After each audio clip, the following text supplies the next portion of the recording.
Hello. So a quick note before this video. I taped a picture of my imaginary friend on the camera with a hole cut out for the lens. It kept coming unstuck during filming. I decided that 1. Wabi-sabi, as I understand it, is a Japanese concept of finding art or beauty in imperfection. 2. What's important to me in these videos is what I say, not how it looks. 3. I'm fine with it. My imaginary friend loves me exactly as I am, no matter what, and that's all that matters.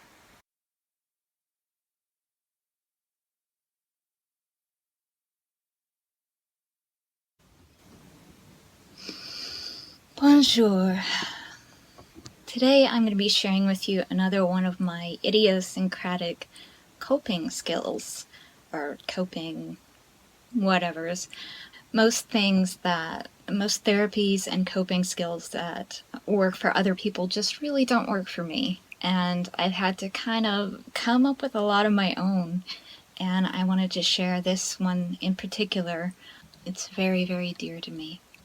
I've been making and writing stories all my life. I've been imagining what people would say to one another in imaginary situations, and sometimes trying out loud dialogue and conversations. I'm going to link you to a rather funny TED Ed video that I found on 4 antisocial skills that can help improve your writing, that says that trying out dialogue aloud to yourself, talking to yourself, is one of those things, and I've known this for a long time, that it can really help me get the feel for it and write things that people would actually say. Also, from a very young age, I would escape severe abuse into books, whose fictional characters were better friends to me than anyone I knew. And books continue to be good friends. There's built-in consent and protection for me with books. I can always be myself. Books don't judge me. For a lot of my life, I was writing stories in secret that I was ashamed of. They were pure escapism. I imagined myself in a far distant future, on a far distant planet, with someone who loved me the way that I wanted to be loved. It wasn't until a few years ago, reading the book How to Talk So Kids Will Listen and How to Listen So Kids Will Talk, that I realized I was giving myself my wishes in fantasy. I was loving myself by proxy. Just as when I dream at night, all the characters in my stories are parts of me. They're my creations. They're part of my imagination. Looking back at those early stories, I see what I couldn't safely let myself be conscious of. I was working through some of the things that were happening to me that I didn't understand. There were themes of captivity and torture, but also the love that I wanted so badly, that I yearned for but had no model for in my life. And overcoming those odds and escaping so far away that everyone I knew and everything I knew had long ago turned to dust and would never be able to touch me or my life again.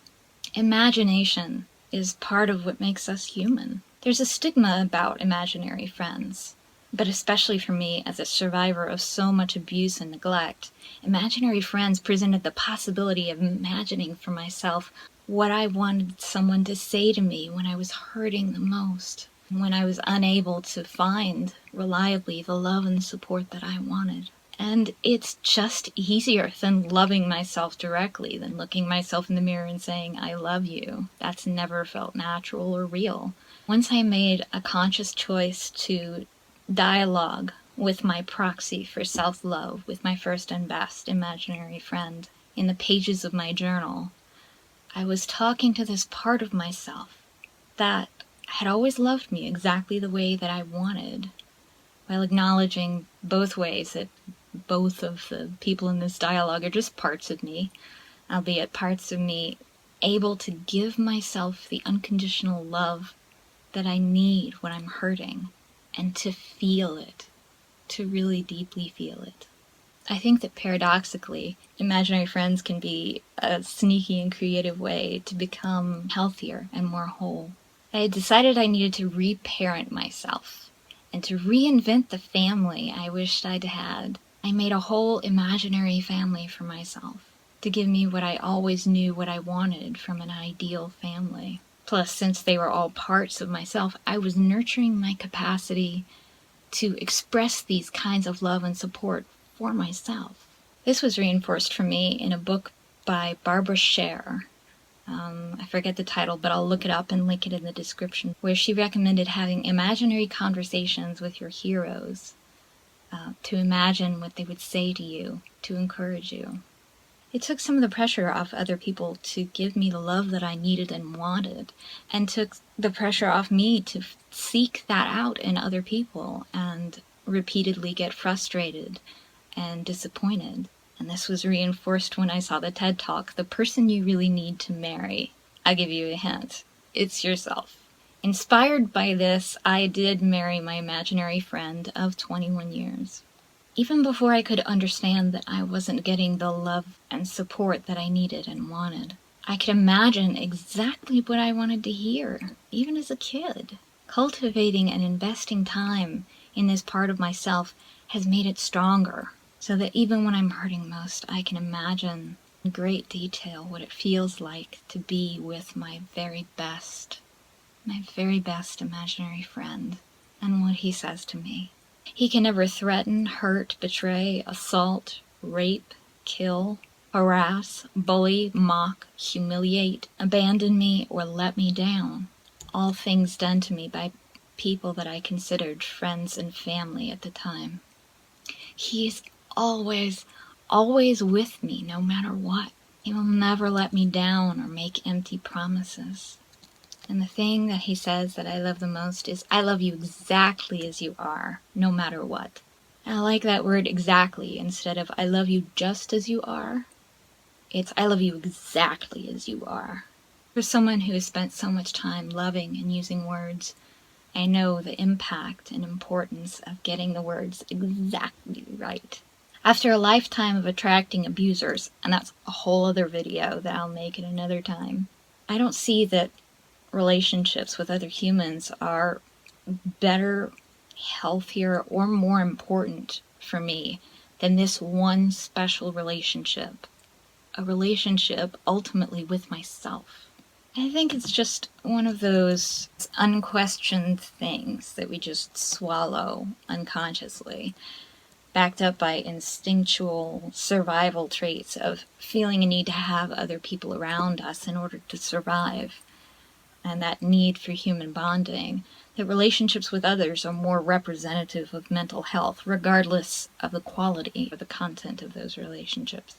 I've come to cherish and enjoy my own company. When I was with my husband, he was worth it. Absolutely.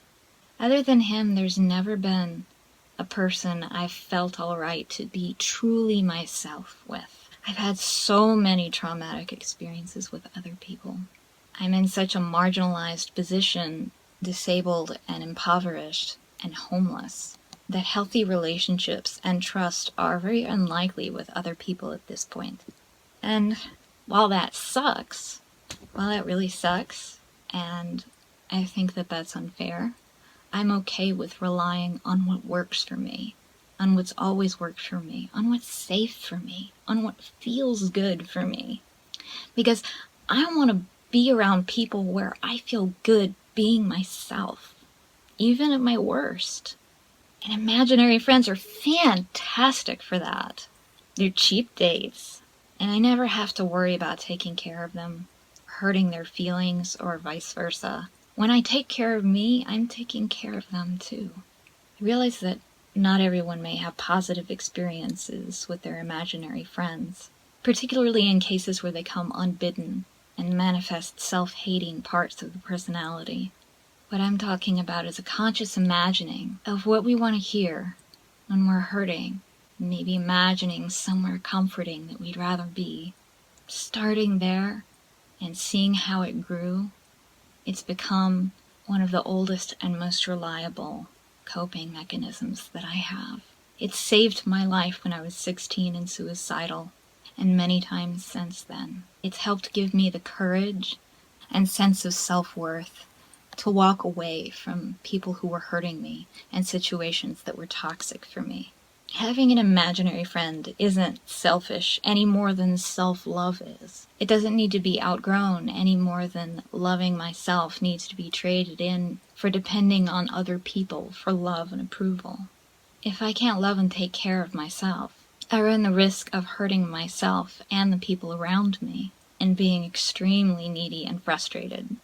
So, I've made this video in praise of imaginary friends as a possibility for self-love for those of us who have been hurt so much that we find self-help advice telling us to love ourselves as ridiculous and unthinkable as a suggestion to flap our arms and fly to the moon.